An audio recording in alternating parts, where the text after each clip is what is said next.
Okay, well, thank you everyone for being here today and for listening to this presentation. I said to somebody in a recent meeting about commercial mail, imprimé mail or impressos mail, that postal stationery, commercial mail is like going to a family gathering with a bunch of people you don't know. But listening to somebody talk about Brazilian postal wrappers in the stationery category is like going to your friend's house and having them show pictures of their grandchildren to you. You want to run basically screaming from the room. So I hope that won't be the case. My passion is commercial mail, along with auxiliary markings, those two things. And the last time we had a meeting, or two meetings ago, I spoke about the first issue of Brazilian postal wrappers, which were used largely to send newspapers and things at a reduced rate. So just a little bit of a review for those of you that didn't have the pleasure of being part of this absolutely thrilling presentation. The first edition or first issue of Brazilian postal wrappers happened in 1889. And it came out in January, and there were three values: a 20, a 40, and a 60 raise issues. And these were very controversial because the text was printed in Spanish. They were printed in New York. It seems to have been an oversight. There was a mistake in the order and some communication, which caused these to be printed in Spanish. And so they're a really interesting issue because you have the same exact indicia on the next issue, but with Portuguese spellings. So the second issue of those were issued in 1889. They have the head of the Emperor Dom Pedro. The values are now in Portuguese text, and they were printed in New York. The second issue of Postal Wrappers was printed in June of 1893. And these are known as the Liberty Head issues. Now, the problem with this, and when I started collecting these, I was shocked to find out. I thought originally that circle in the middle was a place to put when I started ordering these, that was a place to put the actual circular date stamp, but they're actually embossed heads of Liberty. And if you look really close, the clearest one is that number 8 in the middle. You can just barely make it out. They weren't covered, or they weren't colored, so unless you're holding them in your hand, they're not so obvious. These were originally printed on glazed manila paper to provide a little bit more resilience to them. And again, like the earlier issue, they were released in 20, 40, and 60 Reis values. 1897, they were printed again subsequently without anything on the paper, so unsurfaced paper. I find this issue much more fascinating to collect than the first issue. There's not a tremendous amount about the first issue that's interesting beyond the obvious places that they're sent and the things you can discern about postal rates and all of that. But the second issue has some interesting things. The 20 Reis was printed with 4 different dies. And if you take a look here, you can see die 1, the left side of the T is to the left side of the 0. Die 2, the right side of the T is just barely touching the 0 or the O, and it's actually under the C. Die 3, it's exactly the same, but the value is a little bit higher. And then die 4, Estados points to the blank area at the left of the C in Correo. So they're interesting to find. There's not a tremendous tremendous amount of interest in these. So if you're on Del Camp or eBay or any of the South American auction sites, you have to look really carefully because nobody is really breaking these out according to die printings. But they're really interesting to collect that way. The 40 Reyes comes in two shades. One is yellow and the other is orange. I believe the reason the orange, it was switched to orange was because of the UPU regulations for this, but I'm not sure. I vaguely remember that's the case. There are three color varieties in the 60 Reyes brown. There's a brown that has a 65 millimeter flap, a light brown that has a 37 millimeter flap, and a brown to black brown, which is the one you see on the right, which is actually the most unusual of the bunch, and hard to find. My sense is it was printed later than the other two. And I don't know for sure at this point the reason for the switch, if indeed there was a reason. So a couple pieces here. The 20th, this is the 20 Reyes issue sent to Sao Paulo. And again, it's pretty obvious once you start looking at it that date, that circle in the middle of the indicia is not for the date stamp. The date stamps are actually quite large at the time. But this would have covered the basic rate for sending a newspaper within South America. Here's a second one sent to Sao Paulo, and you can see it's. I know that postal stationery geeks get into this stuff, but the pointed envelope end is pretty unusual because usually they're straight across the top of the full envelope to give extra kind of purchase for the wrapper around it. These didn't last very long, and I have a feeling it's because they may have fallen off or didn't stay put. You can find some unusual destinations for this. This one was originally sent to Zurich and then was rerouted to San Moritz, which is kind of an interesting destination coming from South America. Here's the 40 Reyes wrapper to Bahia. Not a particularly exotic destination, but a nice usage for that. And here's the 60 Reyes to Chicago. Strangely, the United States, you would think that there would be a lot of these, but 60 Reyes is a pretty unusual value to find, especially used to somewhere within North and South America. So I like this piece very much. And here's one of the dark brown, black brown 60 Reyes wrappers uprated to Hamburg, and it would have been more than the cost, obviously, of the 60 Reyes triple weight. I would be interested. I think that's actually the end of mine. I would be interested if anybody has a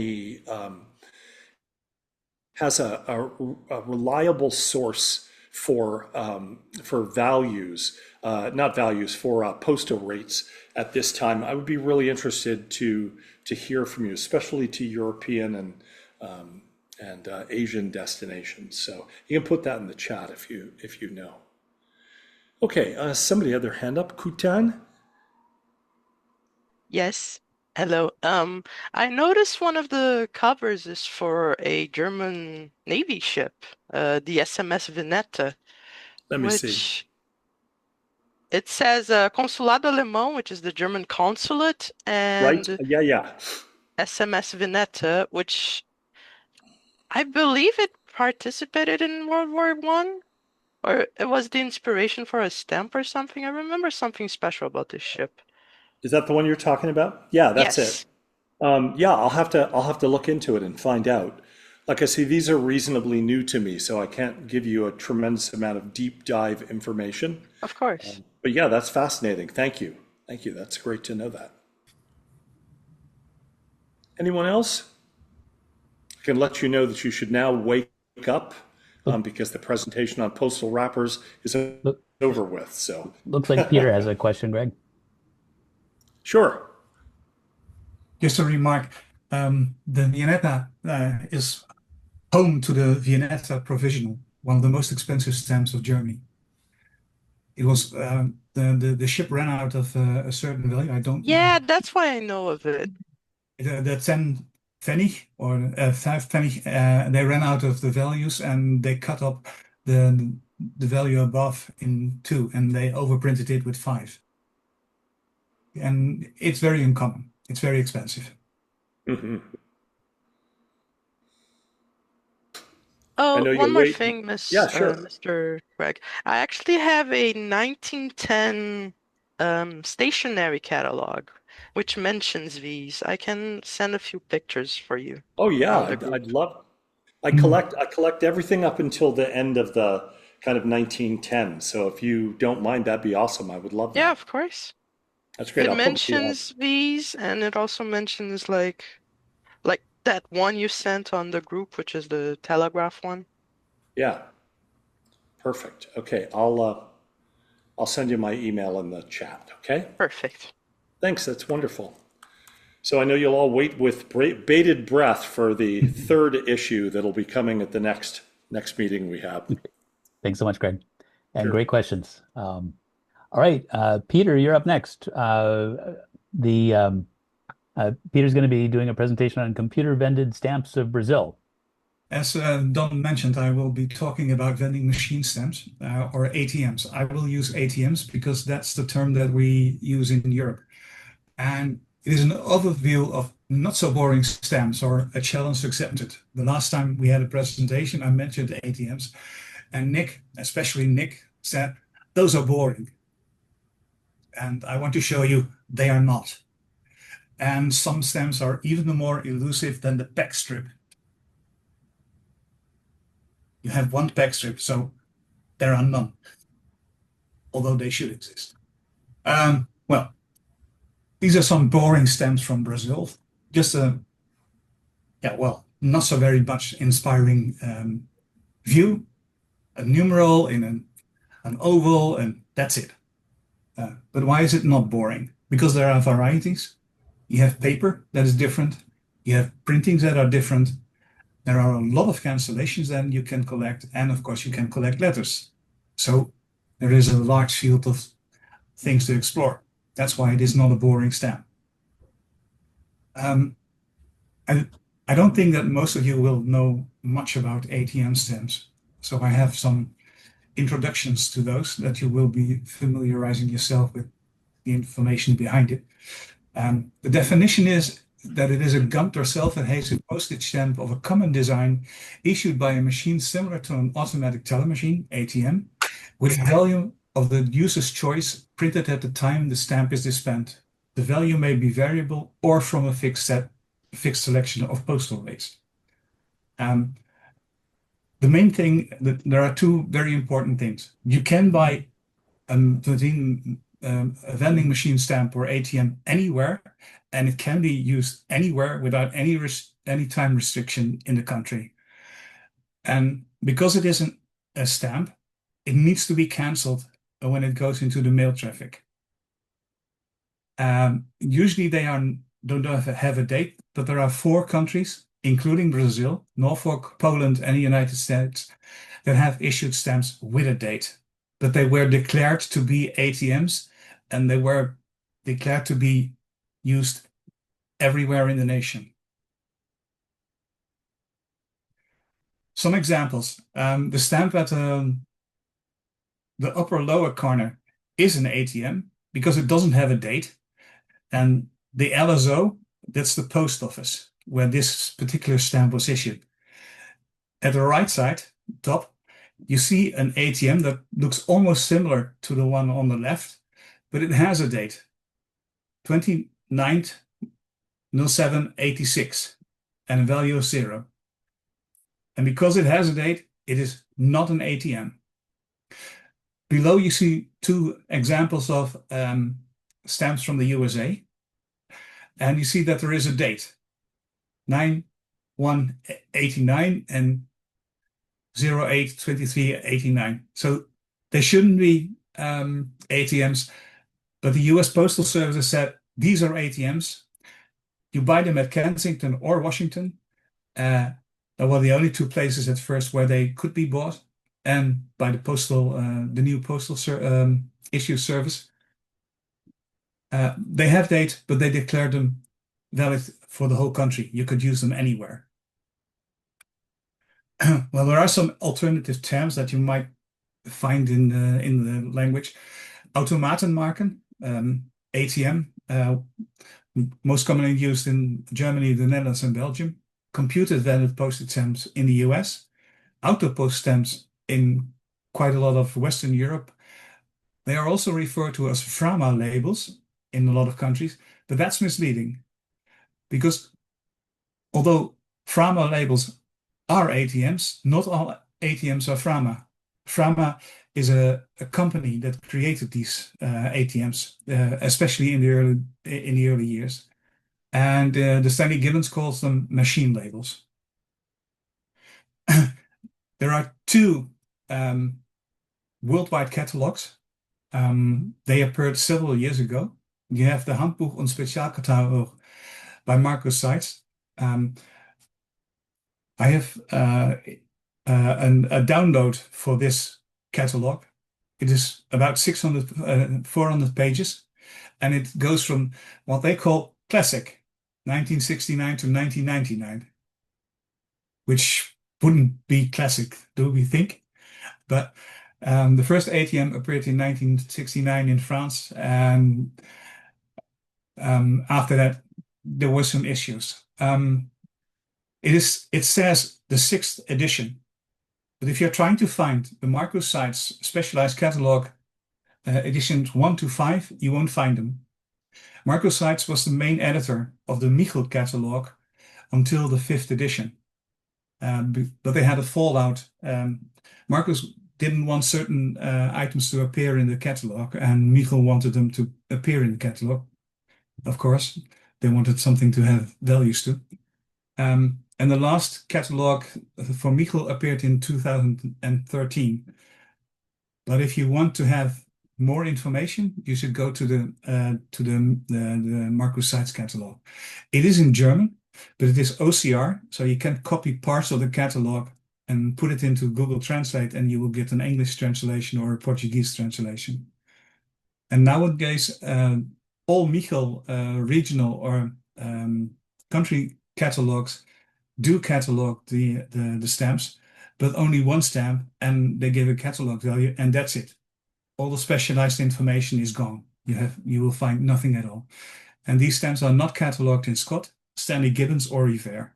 So if you want to have a catalog, these two are the things to go to.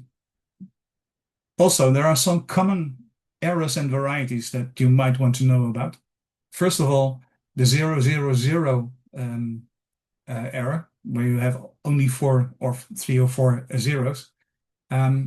Usually they were created because when the roles were changed, the operator had to test the machine, and then he would print 000, and some collectors got hold on them, because normally the operators would throw them away, and collectors would then go to the operator and say, "Can I have it?"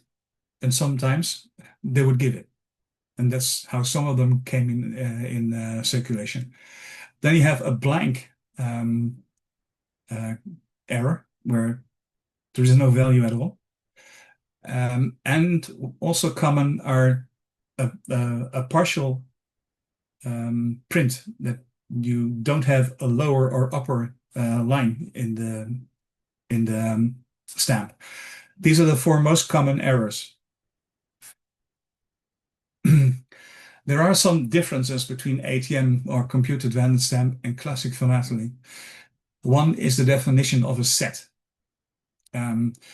Normally we have a set with different values. And you have the Volvo and you have the Don Pedro's and you have the goat's eyes and the cat's eyes, and you know all the values, and every single value is part of the set. In Germany it is called Portosätze, which means a postal rate set. And it can be that you have two different postal rate sets that include the same values. Because you have at first you start with a set of rates, and then you have a change of rates, but one of the rates that was already included can become a new rate for another postal service. Also, you have a difference between what's called Versandstelle, which means the new issue postal service of a country, where you can buy the new issues, versus Tastenstelle. That means that it is printed by a machine on the location where the machine is placed. And there are differences sometimes between those two. Not always easy to distinguish, but you can. Also, especially for the classic stamp, there is some differences in color. Brownish red, lilac red, dark red, purple. It sounds simple. Then you think, oh, I could distinguish that on sight. No, it's a lot harder than that because the lines are very thin and it's not always easy to make out the color. And one of the most problematic things is that the colors of the ATM stamps fade a lot faster than normal stamps. And by a lot faster, I mean I have French stamps that are almost white paper because the ink has faded so much that I can't read it. And I think that for those French stamps, none of the stamps will exist at the end of this century. Maybe not even in 2 or 5 years. That's how fragile these stamps are. Okay, now we will start with the first ATM stamp of Brazil.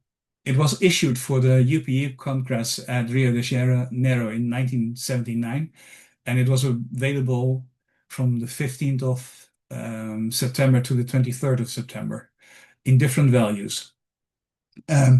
This is a value of 1. This is an image that I took from the 2016 RHM catalog. And now, this is probably the machine that printed these stamps. And you see that here you see 3 buttons, probably with the prefixed valuations, and the 4th button was the one that you could use if you wanted to have another value. The image is very bad, and I'm looking for high resolutions images of these machines from Brazil, because I only have low quality images. Now, there is a Porto set, and it should consist of 2.5, 4, and 6 Cruzeiro Novo. But it is the holy grail of ATMs of Brazil. Why? Marcus Seitz mentions in the catalog that he has never, ever seen a complete set. Never, ever. So it must be rarer than the pack strap. For the pack strap, you just have to wait when it comes up, but try to find this one. Another problem with this postal rate set, that on the date of issue, new postal rates came into action. And only the 2.5 is a valid tariff for postcards. But it was originally intended for a letter. And the 2 most common values you will find is 20 centavos and 50 centavos, because people wanted the stamps but didn't want to pay too much. So these 2 stamps are most commonly seen. But they don't make a postal rate, so they can only be used as an additional franking. There are only a few real mail-delivered letters known with these stamps, very few. And the Brazilian Postal Service hadn't told the post clerks in the country about the stamps. So if they would come across a stamp, they thought, hey, it is unfranked, or a part of the postage is missing. so they added postage due. These letters are also extremely rare. So rare that I've never seen one, let alone being able to buy one. According to a Dutch magazine, the Postautomaat, less than 3,000 were issued. And I believe that the number issued for the bullseyes is in the millions. So compare 3,000 to a million. Then you see there is a lot of difference. Trying to find a cancellation for a small town, that's almost impossible. You won't find it. We have the IS telling us which kind of cancellations you could find on the bullseyes. That's not going to happen for the ATM stamps. Then we have three different errors. The 00 value, a double printed stamp, then probably it stuck in the machine and it got printed again. And an end strip. An end strip you can recognize because it has some lines over the stamp, marking the end of the strip. These stamps are have a catalog value of about 2,500 euros a dollar. So they are quite expensive. Also, I have never seen one. Here you have an example of the 2.5 Cruzeiro on a philatelic cover. It didn't go through the mail, but the rate would be appropriate for a letter, 2.5. It was accepted, even though the rate had been going up to 3.20. That was the new postal rate. So this would be a correct rate for a letter to the mail internally in Brazil itself. Then we get to the next issue. The next issue in the Michel and in the sites are called ATM 2 and 3, but the numbers are changed in RAM.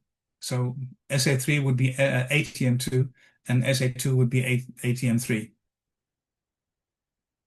And as you can see, in the lower part, there are a number, VA001 and AG006. Both of these have 10 numbers, and they indicate the location where the machine was placed.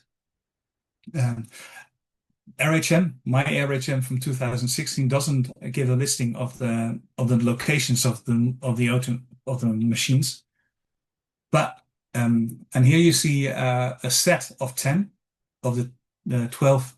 Was it Cruzeiro? No, I'm not sure. A full set of all the stamps that were issued. Because the color are fading, I didn't want to expose my own stamps to the light of the scanner. So I picked up items from Del Campo or eBay to show you. So these are for sale on eBay at the moment. And here you have a listing for the ATM 2, the 10 post offices. They were located in Brasilia, Rio de Janeiro, and Sao Paulo. And the first day of issue was 10/6/1981, and the end date would be on the 28th of December in the same year. The colors, you have a color brownish red and dark red lila. I still have to go through my own stamps to find out which of my stamps is which, because there are only just a few thin lines on the envelope. It is very hard to distinguish the colors, and sometimes you think this could be dark red lila, and it turns out to be brownish red, and the other way around. A Porto set for these stamps would consist of the values 7 and 12 and 18. I have seen 7 and I've seen 12, but I'm still looking for 18. I have 7 and 12 in my own collection, but I don't have an 18, and especially not a complete set. There are also a few errors, 0 values, a missing bottom line, and I don't know how they managed to do it, a stamp printed on the gum side instead on the other side. Now, there are some specific plate flaws of errors that you can only get from the Tastenstelle of the machine on a location. And you can see that for the number one, you have the numbers being broken multiple times. For the third, the location 3, that there is a dot after the year that shouldn't be there. For 4, you have a damage 0. And for 6, you have a short number and a wrong date. I forgot to put the date in. And by machine number 8, you have the machine number that is partly printed. What I don't know is whether these errors are available for both colors of stamps. So I'm still trying to get the information if they both exist. And this is the machine that printed the next stamp, the small stamp, ATM3. And you can see a preset value, maybe, it's very hard to distinguish, of 6, 8.5, and 12.5. Now, both sites and Michel, all the Michels, not the one from 2013, give an overview of the postal rates that were in place at the time that the ATM stamps were issued. So I'm still wondering why 6, 8.5, and 12.5, because according to the postal rate tables in Michel and in sites, they aren't for something that should be there. This is the smallest stamp, also all the 12 issues, and you can see by the cancellations where they were and when they were used or issued. But there is something strange about these issues. As you can see, again, 10 locations, also the 10/6/1981 and the 28th. But for number 4, you see that the locations from the 10th of June till the 14th of September was in the post-stamp is Postal Office Copacabana and Eindkaufzentrum Casino Atlantico, that's the mall at Casino Atlantico. So it changed places. And if you have an unused set, there's no way you can know. If you want to know, you need to have a cancellation from either of these 2 places between these 2 dates. And hopefully some more information to be sure. The same goes for number 5. It was first at the post office in Leblon, and later it went to the mall in Cidade de Ipanema. So also, you can only know the difference if you have a used item. Again, 2 colors, dark red lilac and brown light red, hard to see. Again, 7, 12, and 18 as a Porto set, as a postal rate set. But you also have 2 different kinds of paper, a darker and a lighter paper, that you can see very easily. And some general mistakes, 0 value, a missing bottom line, and also printed on the gum side. And less machine errors than in the previous one. So you have a broken 0 for locations 1, 3, and 7, and a damaged 0 for location 4. So there are some varieties that you can look after. Not easy. And then we have an issue on the 30th of July in 1993. A regular issue, say a definitive issue, and an issue for the Brasiliana exhibition in 1993. Now, here it becomes a little bit more confusing, because if you want to collect all the postal rate sets that you could have, then you would need to have 38 stamps for both.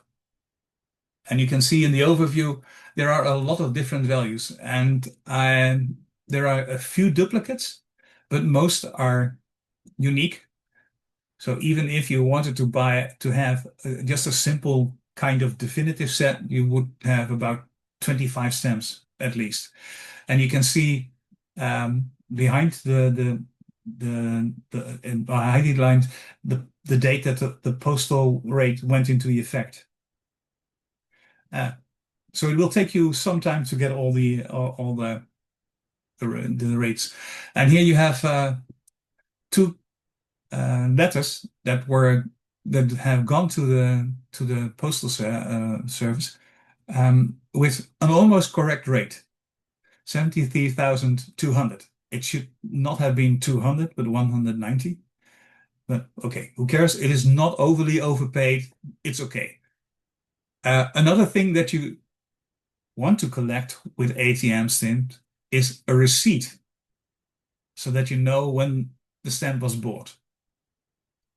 Of course, you can exchange or place a receipt with a stamp that has been bought on another date. That's why the site's catalog values them separately, not in combination with the stamp, but as a separate unit. It doesn't happen in Brazil, because normally you would have to pay the correct amount. But in some countries, if the machine could, if you put in too much money, you would get change. But if the machine no longer had change, you would get a receipt that you could take to the teller, to the office clerk, and he would give you the money. And those are sometimes 25 times more expensive than just an ordinary receipt, because they are quite rare. The machine had to run out of change. And here we have a plate flaw, which doesn't belong to the plate flaws I discussed before. There is a very thin line going to the printed perforation. You see the line here, and you can see it here. And that's an error that's only available on this stamp, not on the other one. And here you have a postal rate set. This is for the second postal rate set, not the first one. And again, it includes a receipt for the stamps. Then we go to the sixth set, which is 4 stamps, and it was to commemorate the book fair in Frankfurt, in Germany.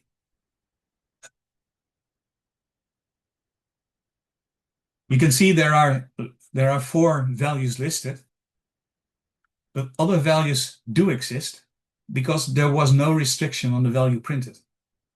And for this specific item, the receipt has a value inside, just €2.50, so not expensive, but this is something to watch out for. And 250,000 of these stamps were issued. And here you have the set with a receipt. Very nice.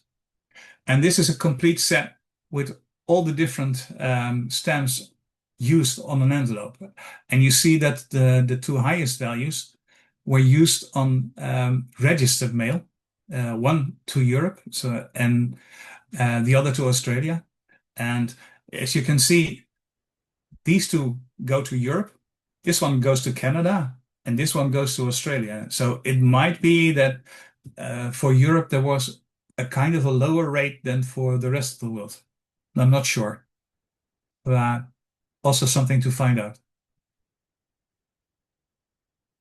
And then you have the 7th emission.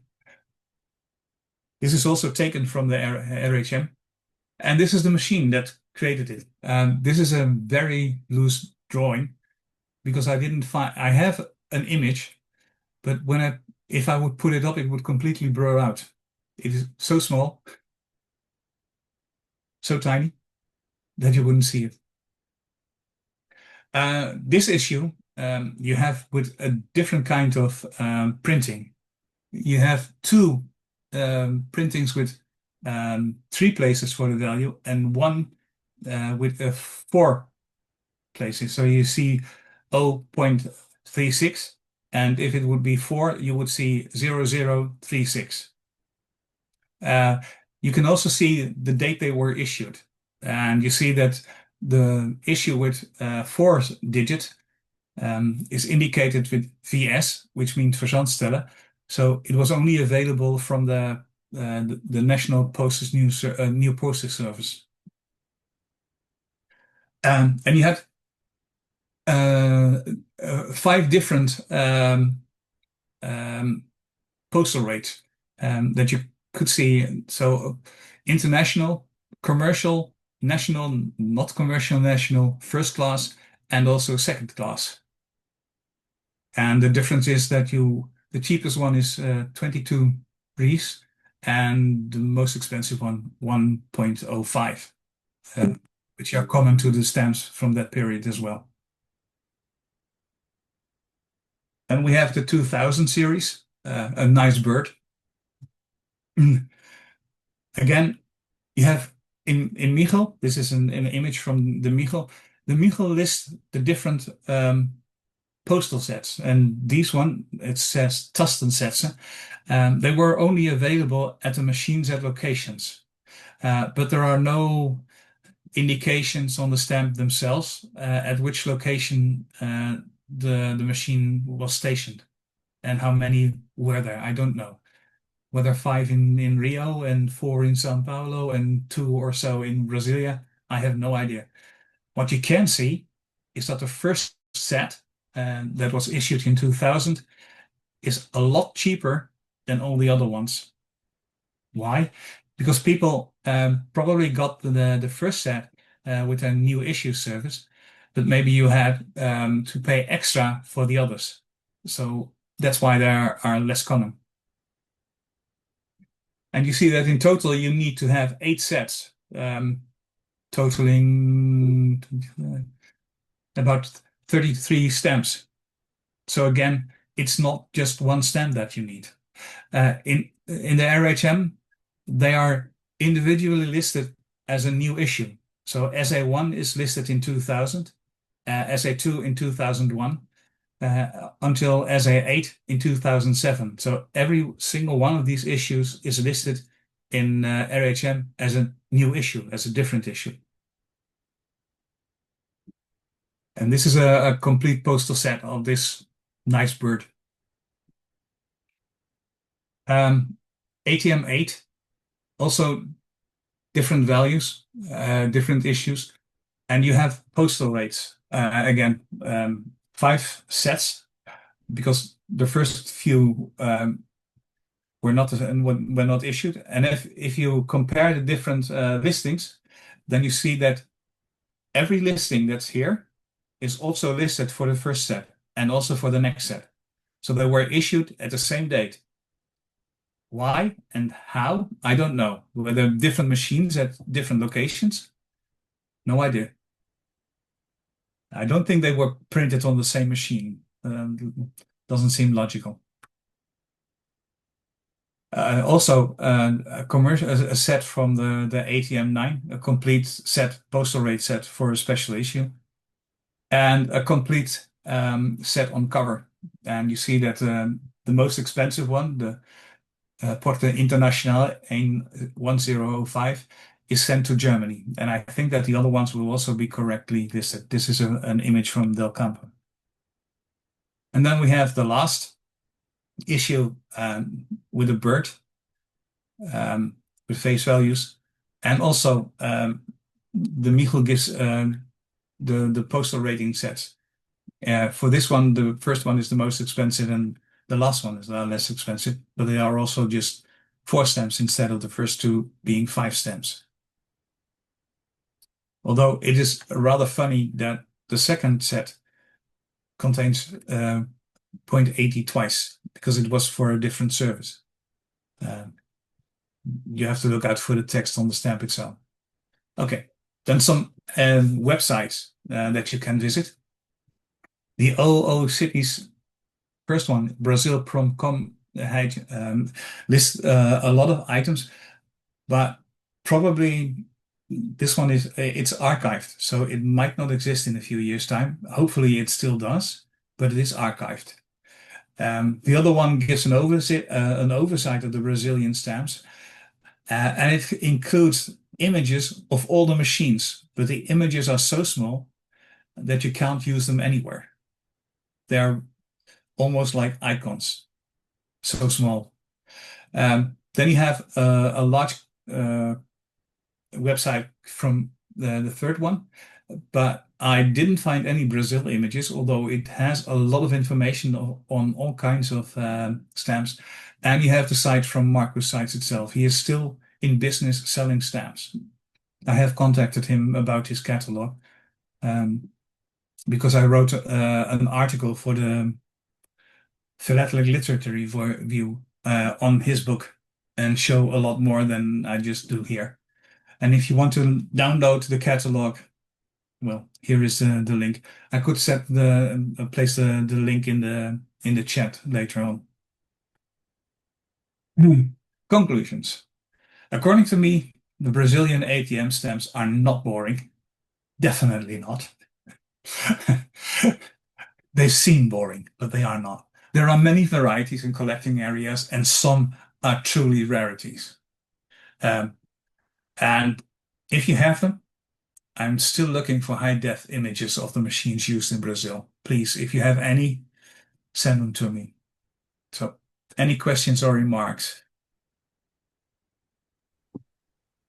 Great. Thank you, Peter. Any questions?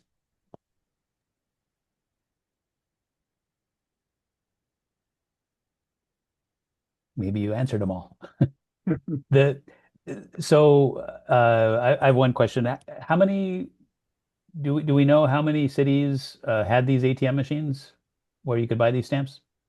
Well, I think probably only Brasilia, Rio de Janeiro, and Sao Paulo. Okay. And the first stamp was only issued in Rio de Janeiro. So it was not issued in Sao Paulo or Rio or in Brasilia. You could use them there, but then somebody had to buy them in Rio and take them with them to any other place in Brazil, and there they could be used to send a letter if you had the right value or if you combined it with other stamps. Right. Okay. Thank you. All right. Any other questions? All right. Well, thank you very much, Peter. Yeah.